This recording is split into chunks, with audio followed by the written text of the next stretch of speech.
खबर यूपी के बहराइच से है, जहां वन रेंज मोतीपुर के ग्राम पंचायत सेमई गौड़ी के गांव निवासी ग्रामीण के खेत में लगे पिंजरे में मादा तेंदुआ कैद हो गया। वहीं वनाधिकारी की टीम उसे रेंज कार्यालय लेकर गई, जहां 3 डॉक्टरों के पैनल ने तेंदुए के स्वास्थ्य का परीक्षण किया। आपको बता दें कि अधिकारियों के निर्देश पर उसे ट्रांस गिरुआ के जंगल में छोड़ दिया गया है। तेंदुआ ने क्षेत्र में एक बालिका समेत 2 लोगों को अपना निवाला बना चुका है।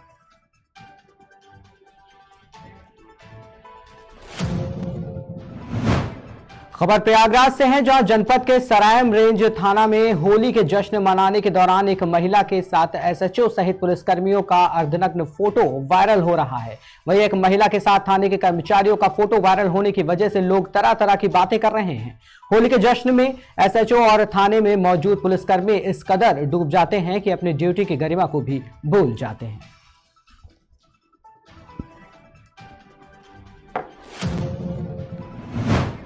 खबर यूपी के चित्रकूट से है, जहां कलयुगी बहू ने सास और चचेरे ससुर पर जानलेवा हमला कर दिया। वहीं दोनों घायल अस्पताल में भर्ती कराया गया। आपको बता दें कि मामला मानिकपुर तहसील क्षेत्र के रायपुरा थाना के अंतर्गत गढ़चपा गांव का है, जहां बहू ने अपने सास व चचेरे ससुर को सिर्फ इसलिए जान से मारने की कोशिश की कि सास ससुर ने उसके साथी के साथ उसे घर के अंदर देख लिया था।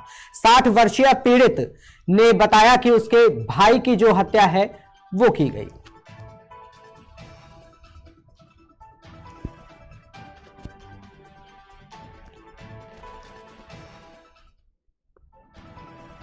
चुनकू कौन कैसे अंदर घुसा था? अरे वह जाके पास में ये दारू पिया देते है।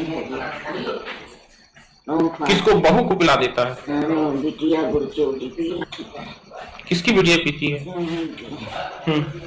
काकी भतीजी पीती है। हो जाती है, नुकसान आती है, साहब बड़बड़ाने काम ही होते का। तो आज किस ने मारा आपको? आज ये पुताऊ मारी सी बनाते हैं। आए घर में दारू लेके तो घुस गए, और फिर इसके बाद वो निकल के हमको मारा, दाई को मारा हुआ। आई फिर बाद में बुद्धि उधारी लाई के दाई को मारे, उल्टा उधारी मारे, उसकी खोपड़ी फट गई। किस लिए मारा है आपको? हमको मारा है तो साहब केवल दारू जो घुसा रहा तो हम हल्ला कर दिए दाई। हाँ दाई किस लिए घुसा था? साहब वो घुसा था बेइज्जती के लिए, बंद करे था। हाँ तभी हम जान गए तो बुहार मारे पीटे। जब वहाँ से निकला तो एकदम मार पर गिरा हमारे ऊपर। पुलिस को फिर कैसे पता चला? पुलिस को हम 100 नंबर फोन करे थे। 100 नंबर फोन किए के साथ तो पुलिस गई। अब पुलिस वहाँ से उठा के लाई भी होशी पड़ता है। बहू का क्या नाम है? उसका नाम है बुद्धि। और अंदर कौन घुसा था उसके साथ? ननकवा कोरी बात का नाम से चुनकू कौन कैसे अंदर? खबर मध्य प्रदेश के कर्नावत से है, जहां रंग पंचमी पर नगर में उत्साह देखने को मिला। बच्चे युवा बड़ों ने एक दूसरे को रंग गुलाल लगाकर नगर के कर्णेश्वर महादेव मंदिर परिसर में फाग यात्रा शुरू की।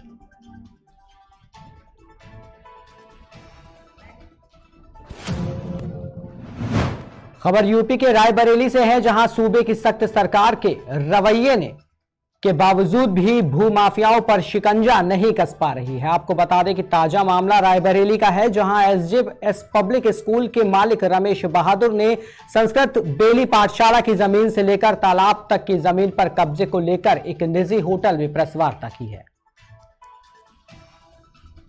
वार्ता का उद्देश्य यह है कि शहर के बीचों बीच जैन पेट्रोल पंप के ठीक सामने 267 खाता संख्या तालाब का है, जो 2.5 बीघे का रकबा है और उस पर एक भूमाफिया रमेश बहादुर सिंह का कब्जा है। उसने तालाब को पाट करके उस पर बिना नक्शा पास कराए 2003-04 में बहुमंजिली भवन बनाकर उस पर एसजेएस पब्लिक स्कूल का संचालन कर रहा है। इस तालाब भूमि को खाली कराने के लिए हमारा पादा फाउंडेशन का लगातार 2015-16 से आंदोलन चल रहा है। वर्तमान समय में जिलाधिकारी के सामने इमली के पेड़ के नीचे सत्याग्रह चल रहा है। ये तालाब खाली कराया जाए, लेकिन जिलाधिकारी और उनका पूरा अमला, पुलिस प्रशासन सब भूमाफिया के भ्रष्टाचार में लिप्त होकर तालाब नहीं खाली कराया जा रहा है और पादा फाउंडेशन के पदाधिकारियों पर हमले कराए जा रहे हैं, गालियां दिलाई जा रही हैं और फर्जी मुकदमे दर्ज कराए जा रहे हैं। इसलिए ये मुद्दे को जनता के सामने लाने के लिए हमने आज ये जिलाधिकारी ने कई बार जांच का किया कि जांच हो चुकी है, क्या जवाब आपको मिला? ये जांच तो 2021 में पूरी हो गई। इसकी भूमिका तो तत्काल की महान ईमानदार जिलाधिकारी नेहा शर्मा जी ने तालाब दर्ज करा करके जांच की कार्रवाई पूरी हो गई कि ये जमीन तालाब है। अब ये कौन सी जांच करा रही है? ये भूमाफिया के भ्रष्टाचार में लिप्त होकर के तालाब खाली कराने से बच रही है और लगातार उसको टाल रहे हैं। कोई जांच नहीं है, इनको कार्रवाई करना है, ये कार्रवाई कर नहीं रही। नमस्कार दर्शकों, आपको होली की ढेर सारी शुभकामनाएं। पुनः एक बार स्वागत है आपका खबरों की दुनिया में। मैं हूं रवि श्रीवास्तव। इस वक्त हम फलक, एक निजी होटल है फलक, जहां पर एक प्रेस वार्ता में मैं हूं। हमारे साथ गांधी जी हैं, ब्रजेश शरण श्रीवास्तव साहब हैं। रायबरेली में एक स्कूल है, SJS पब्लिक स्कूल। उसके अंदर संस्कृत बेली पाठशाला की जमीन, तालाब की जमीन SJS के प्रबंधक ने कब्जा कर लिया है। लगातार उसकी लड़ाई जारी है, संघर्ष की जारी है। मौजूदा जिला प्रशासन को कई बार जांच की कई कस्में खाने के बाद भी अभी तक कोई उस पर जांच रिपोर्ट नहीं है। आपका सत्याग्रह जारी है, हमला भी हुआ आपके ऊपर उस दिन, और बहुत सारे तरीकों से आपके आवास को लेकर FIR भी आप पर दर्ज हो रहे हैं, हुए भी। अब सवाल इस बात का है कि एक काम सही बात बोलने के लिए आखिर क्यों नोटिसें FIR हो जाती है। लेकिन हम बात करेंगे और जानेंगे कि आज की प्रेस वार्ता का उद्देश्य क्या था। हमारे साथ गांधी जी आप बताएं कि आज की प्रेस वार्ता का उद्देश्य क्या और किस तरह रायबरेली के जिला प्रशासन से आप परेशान हैं। आज की प्रेस वार्ता का उद्देश्य शहर के बीचों बीच जैन पेट्रोल पंप के ठीक सामने 2.5 बीघे का तालाब है, जिसका नंबर है 267 घाटा संख्या जी। और इस तालाब पर इसी के साथ मिली हुई बेली संस्कृत पाठशाला की लगभग 10 बीघा सरकारी जमीन, और इस पर 1906 से बेली संस्कृत पाठशाला चल रहा था। भूमाफिया रमेश बहादुर सिंह ने ये सारी जमीनों पर, तालाब पर और पाठशाला की सरकारी जमीन पर कब्जा करके, भवनों पर कब्जा करके यहाँ पर SJS पब्लिक स्कूल चलाया जा रहा है। हमारा आंदोलन 2015-16 से चल रहा है, और उसके बाद इसने जो जालसाजी की थी राजस्व विधेयकों में, वो सब यहाँ की तत्काल ईमानदार कलेक्टर ने, नेहा शर्मा जी ने 2019 में वो सब ठीक कर दिया, और पड़ती जो इसने दर्ज कराया था जालसाजी, तो उसको तालाब दर्ज करा दिया। अब कोई जांच शेष नहीं है, और केवल उस तालाब को बेली पाठशाला को खाली कराना है। माननीय सर्वोच्च न्यायालय का जो आदेश है हिंचलाल बनाम कमला देवी 2021 का, और जो ओम प्रकाश शर्मा बनाम स्टेट है 2014 का, इन दोनों जजमेंट में बहुत साफ आदेश आया है, और प्रदेश के सारे कलेक्टर को, सारे कमिश्नरों को आदेश दिए गए हैं कि जो भी इस तरह की सरकारी श्रेणी की तालाब चरागाह जमीन है, उनको तत्काल खाली कराया जाए। उस पर न कोई स्टे मानने, न कोई मुकदमा मानने। लेकिन वर्तमान जो जिलाधिकारी रायबरेली हैं श्रीमती माला श्रीवास्तव जी, ये भूमाफिया के भ्रष्टाचार में पूरी तरह से लिप्त हैं, और इसके कारण वो तालाब नहीं खाली हो रहा है। यहाँ कहाँ आए हुए? खबर यूपी के बांदा से है, जहां जिला अस्पताल में उपचार कराने के लिए परिजन मरीज को भर्ती करवाने पहुंचे थे। आपको बता दें कि परिजनों ने बताया कि देर रात मरीज को जिला अस्पताल में उपचार के लिए भर्ती कराया गया था, जिसके बाद रात्रि में ड्यूटी में तैनात डॉक्टर के द्वारा बारी बारी करके कई बार दवाइयों की पर्ची लिखकर थमाई गई, जिनमें उनका हजारों रुपए बर्बाद हो गए। वहीं जब इस पूरे मामले पर CMS SN मिश्रा से बातचीत की गई तो उन्होंने बताया कि कल रात्रि में शिव कुमार मौर्य ड्यूटी पर तैनात मरीज के परिजन के द्वारा दी गई जानकारी के अनुसार जांच कराकर कार्रवाई की जा रही है। यहाँ कहाँ आए हुए थे आप? यहाँ जिला अस्पताल। जिला अस्पताल किस लिए? अपना पेशेंट का सेंटर आए थे, इलाज कराने पेशेंट का। तो कब भर्ती कराए थे? रात 1 बजे। क्या समस्या हुई आपके साथ? समस्या ये है कि मेरी बड़ी माँ जो है गिर गई रास्ते में, उनके जो है चोट आ गई, खोपड़ी फट गई, नाक की हड्डी टूट गई। रात में इलाज कराने के लिए लेके आया मैं। इसके बाद मुझको जो है तो उन्होंने पर्ची लिखा, आया आप जो है लेके आइए दवा। 856 रुपये की रात में लाया। इसके बाद 450 की फिर लाया, और फिर 450 की लाया। एक इंजेक्शन लगाया है मात्र, वो भी 2, 4, 5 रुपए का। बाकी और कोई, यानी कि सारी दवाएं आपको बाहर से? बाहर से। क्या कौन डॉक्टर थे ड्यूटी में, कुछ जानकारी आपको? हृदय पटेल। हृदय पटेल? हाँ, अच्छा, हृदय पटेल की ड्यूटी रही है जी। और उन्हीं की ड्यूटी के टाइम में सारी दवाएं क्या उन्होंने ही लिखी या किसी और ने? हाँ, उन्हीं के द्वारा लिखी गई है। क्या पेशेंट आपका किस जगह पर भर्ती है? ये वार्ड नंबर जो है इमरजेंसी में 4 नंबर, पहले रात में इमरजेंसी में थे, इसके बाद अभी जो है शिफ्ट किया OPD में, महिला वार्ड में। जिला अस्पताल में एक हृदय पटेल डॉक्टर है, उनके बाहर की दवा लिखने का एक प्रकरण सामने में आया है, उस पर क्या राय है आपकी, क्या कहना चाहेंगे? देखिए, नवंबर के महीने में पिछले साल मैं सबूत पर्चे के साथ में जिलाधिकारी महोदय के यहाँ शिकायत किया था, डॉक्टर हृदय पटेल की और अन्य डॉक्टरों की, कि ये अपने कमीशन के चक्कर में बाहर के मेडिकल से दवाएं और जांच लेते हैं। क्योंकि जो मरीज हमारा ग्रामीण क्षेत्रों से आता है बेचारा, वो इस चक्कर में आता है कि अस्पताल में हमारी जांचें फ्री होंगी, हमें दवाएं फ्री मिलेंगी, कि डॉक्टर उनको अपने कमीशन के चक्कर में बाहर से जांचें कराते हैं और बाहर से दवाएं लेते हैं, जो कि अनुरोध जारी है। अभी तक उसका कोई अंकुश नहीं लगा है और इसमें बराबर अभी भी सुनने में आ रहा है कि अभी भी यही चल रहा है और बहुत तेज चल रहा है अभी। सर, अभी जिला अस्पताल में बाहर की दवा लिखने का एक प्रकरण सामने आया है, क्या कहेंगे उस पर? हाँ, ये संतोष कुमार का वीडियो आपने दिखाया है। इनके मरीज को शायद दवा लिखी गई है बाहर से। ये रात में नाइट ड्यूटी पर इमरजेंसी में डॉक्टर शिव कुमार मौर्य थे। मैं इसकी जांच करूंगा और अगर सही पाया गया तो उनके खिलाफ आवश्यक कार्रवाई की जाएगी। यहाँ कहाँ आए हुए थे? जिला अस्पताल। खबर राजगढ़ के जीरापुर से है, जहां चोपड़ा बाजार रामलीला मैदान से रंग पंचमी का समारोह का आयोजन किया गया। आपको बता दें कि कार्यक्रम में एक दूसरे को रंग गुलाल लगाया गया। वहीं जीरापुर में हिंदू परिषद के तत्वाधान में चल रहे समारोह में रैली निकाली गई, जो बाजार जमाई कॉलोनी से लेकर पुलिस थाने के सामने इंदर चौराहा, स्वामी विवेकानंद चौराहा से होते हुए स्थानीय बस स्टैंड पर इसका समापन किया गया।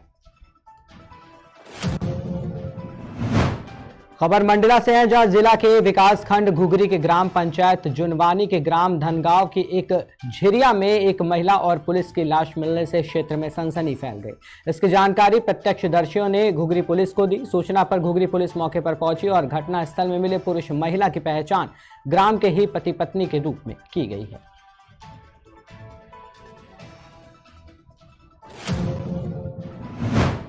खबर यूपी के बलिया से है, जहां गुजरात कमाने गए क्षेत्र के जेठवार गांव निवासी 38 वर्षीय युवक के घर पर शव आने से परिजनों में कोहराम मच गया। आपको बता दें कि जानकारी के अनुसार तहसील क्षेत्र के जेठवार गांव निवासी विनोद खरवार गुजरात के राजकोट में एस नंद न्यू पोल कंपनी में वर्कर का काम करता था। वहीं मृतक की पत्नी प्रतिभा ने बताया कि मेरे पति विगत 15 जनवरी को खिचड़ी बनाने के लिए घर आए थे। फिर भाटी गांव निवासी ठेकेदार राजेश पासवान के कहने पर 22 फरवरी 2023 को राजकोट गुजरात कमाने चले गए थे। वहीं किसी बात को लेकर आपस के लोगों में अनबन हो गई, जिसकी जानकारी उन्होंने होली के एक दिन पूर्व 7 मार्च को किसी अन्य के मोबाइल से अपनी पत्नी को दी थी।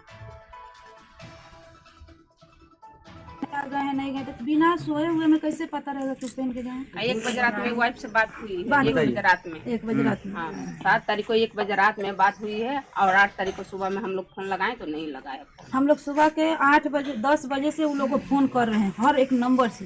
और शाम को बोल रहे हैं लोग फोन करके कि हम लोग गए थे पैसेंजर ट्रेन में, सीसीटीवी कैमरा में देखें कि पैसेंजर ट्रेन पकड़े हैं। आप पहले आप राजेश ठेकेदार का हमारे भैया बुलाए हमारे सोचा आज हमारे 30 दिन हमारे दुआरी पे आयल बड़न तहे से घटना घट तहे से हमारा से मुंह नहीं खन दिखाओ भैया।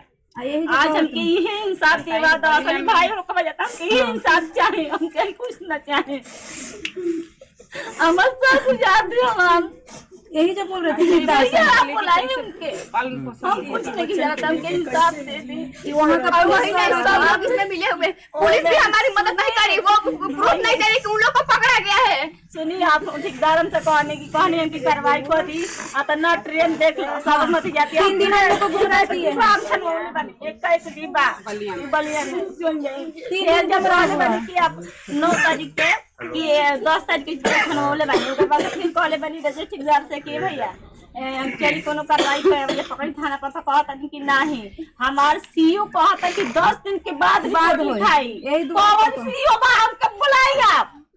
आज हम लोग प्रवाहित खबर खलारी से है, जहां कोयलांचल के चुरी परियोजना में प्रभावित प्रतिरोध मंच एवं सीसीएल चुरी परियोजना प्रबंधन के साथ 12 सूत्रीय मांगों को लेकर द्विपक्षीय वार्ता संपन्न हुई है। वही वार्ता में 13 सूत्रीय मांगों को लेकर चुरी परियोजना पदाधिकारी कमल मांझी द्वारा सकारात्मक आश्वासन दिए जाने के पश्चात मंच द्वारा 13 मार्च से आहूत धरना प्रदर्शन को स्थगित कर दिया गया है। इस वार्ता में मुख्य रूप से प्रभावित प्रतिरोध मंच के नेताओं में अध्यक्ष नागेश्वर महतो, संरक्षक सुनील सिंह एवं आजसू नेता अर्जुन महतो सहित दर्जनों लोग शामिल थे।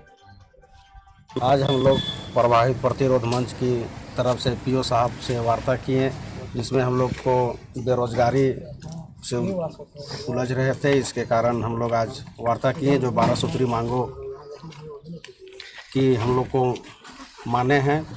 हमारे यहाँ एक बहुत पुराना लंबित मामला है नौकरी को लेकर, और उस नौकरी को लेकर भी हम लोगों ने आज डिस्कस किया। इन्होंने पूर्ण रूप से आश्वस्त किया कि जो भी लंबित मामलाएं हैं उसको जितना जल्दी से जल्दी हो सके हम लोग इसको देखेंगे और काम करने को होगा। आज प्रभावित प्रतिरोध मंच का चूरी पीओ ऑफिस में पीओ साहब की अध्यक्षता में एक बैठक हुआ, जिसमें हम लोग 12 सूत्री मांग जो दिए हुए थे उसमें बहुत ही अच्छे वातावरण में चर्चा हुई और पीओ साहब ने एक आश्वासन दिया है कि आपकी सभी मांगे जायज़ हैं। तो इसीलिए इन्होंने 1 महीने का समय मांगा है जो ज़मीनी स्तर पर इम्प्लीमेंट करने में दिखेगा और आसपास के गांव के लोग इस बैठक में शामिल हुए और हम प्रबंधन को और यहाँ के ग्रामीणों को इस बैठक के माध्यम से हम विशेष रूप से धन्यवाद देते हैं जो अपना कीमती समय निकालकर इस वार्ता में शामिल हुए। आज जा रहा था कहाँ ड्यूटी। खबर झारखंड के बोकारो से है, जहां बालीडीह थाना क्षेत्र में एक व्यक्ति की चाकू मारकर हत्या कर दी गई थी। आपको बता दें कि विनोद नाम के व्यक्ति की हत्या की गई है। वहीं अपराधियों ने हत्या उस समय कर दी थी जब वो रात्रि की पाली के ड्यूटी में जा रहा था। मृतक बोकारो के बालीडीह थाना क्षेत्र के गोडाबाली दक्षिण पंचायत के शांति नगर का रहने वाला था। बोकारो के बालीडीह थाना पुलिस जांच में जुटी है। वहीं मृतक की पत्नी और परिजनों का रो रो कर बुरा हाल हो गया है। जा रहा था कहाँ ड्यूटी करते थे? अच्छा, ये कैजुअल बेसिस पर तो ठेकेदारी। और क्या चाकू मार दिया? तो किसी से रंजिश था? किसी से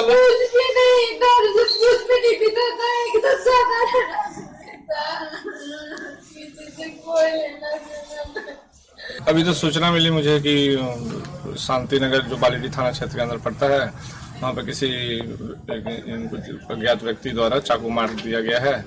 फिर इनको हॉस्पिटल ले जाया गया, जैनामुर रेफरल अस्पताल, वहाँ से बीजीएच रेफर किया है। तो अभी मैं पहुँचा हूँ तो देख रहा हूँ यहाँ डेड बॉडी है। तो अभी हम लोग इस पर जाँच कर रहे हैं। पुलिस हमारे थाने के भी लोग पहुँचे हुए हैं, वहाँ पे देख रहे हैं। गश्ती पार्टी लगी हुई है। क्या कुछ पहले से कुछ विवाद हुआ? अभी तो कुछ नहीं, अभी पता चला है। जैसे पता चलती है तो इस पर जांच कर रहे हैं हम लोग।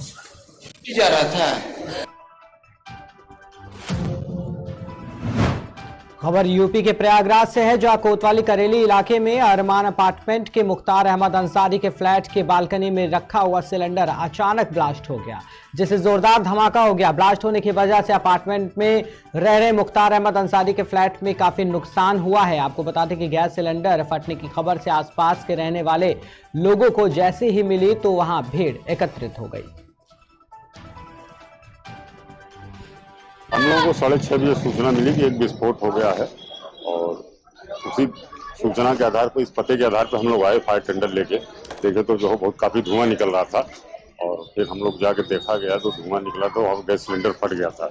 उसको गैस सिलेंडर की आग को हम लोग बुझाए और उस सिलेंडर के चिंगारी से बगल वाले फ्लैट में भी कुछ टुकड़े चले गए थे आग के, उसमें भी पकड़ लिया था। 2 फ्लैटों में जो है 2 मकान अलग अलग थे, दोनों में आग पकड़ ली थी, जिसको हम लोग 1 घंटे परिश्रम करके उसको बुझा दिए और कोई जनहानि नहीं हुई और आग पूरी तरह से बुझ चुकी है। कोई व्यक्ति नहीं, कोई व्यक्ति घायल भी नहीं हुआ। उस समय वो फ्लैट खाली था और बगल के लोग जो है निकल के नीचे आ गए थे। हम लोगों को 6:30।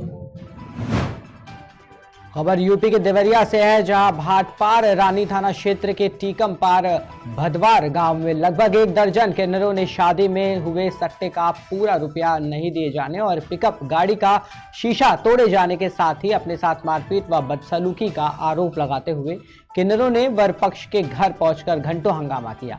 वहीं कई बाइकों को क्षतिग्रस्त करते हुए घर में घुसकर महिलाओं को पीटा और सामान को उतारकर फेंक दिया। आपको बता दें कि सूचना पर पहुंचे भाटपार रानी के इंस्पेक्टर मृत्युंजय सिंह ने किसी तरह स्थिति पर काबू पाते हुए किन्नरों सहित दूसरे पक्ष को अपने साथ ले आई, जहां किन्नरों का पैसा बकाया और भुगतान हुआ और दोनों पक्षों में सुलह समझौता किया गया। इसके बाद दोनों पक्ष अपने अपने घर चले गए। को लेकर के यहाँ कोई जेंट्स नहीं था।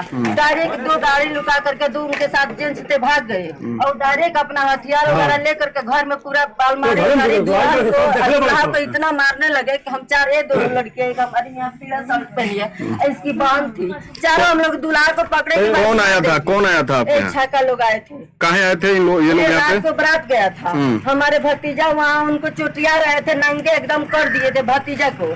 तब इन लोग को बर्दाश्त नहीं हुआ ना, तो हमारे भतीजा लोग उनको गांव के माने लोग मारे उन लोग को। मारे नहीं, कोई नहीं मारे हैं। अब पैसा कमाकर खाना आई, उसी समय उन लोग को परमिट दिला दी।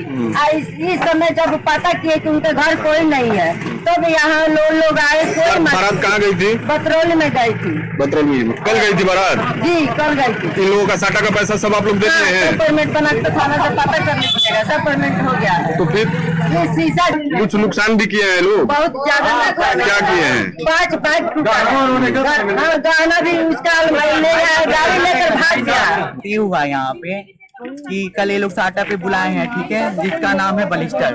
ओके, उसके बाद ये लोग साटा का प्रोग्राम करवाए हैं। रात को 11 साढ़े 11 बजे करीब में प्रोग्राम बंद हुआ। उसके बाद प्रोग्राम बंद होने के बाद ये लोग लड़का और लड़की वाले आपस में झगड़ा किए। झगड़ा करने के बाद ये लोग बोले कि आप लोग लड़की के दर पे जाके बैठो। हम लोग लड़की के दर पे जाके बैठे। उसके बाद फिर ये लोग वहाँ जहाँ बारात लगा हुआ था वहाँ पे बुलाए। पैसा का लेन देन करते करते 2 बजा।